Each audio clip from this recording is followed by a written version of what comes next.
இருக்கு, கூடும் நேரம் வழி இருக்கு.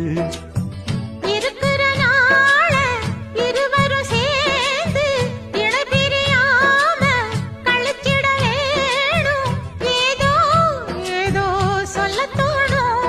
அட உன்னோட ஒன்னான மூணாகும். அது இப்போதும் எப்போதும் தேனாகும். பள்ளிக்கூடம் போகலாமா? அதுக்கு புத்தகத்தை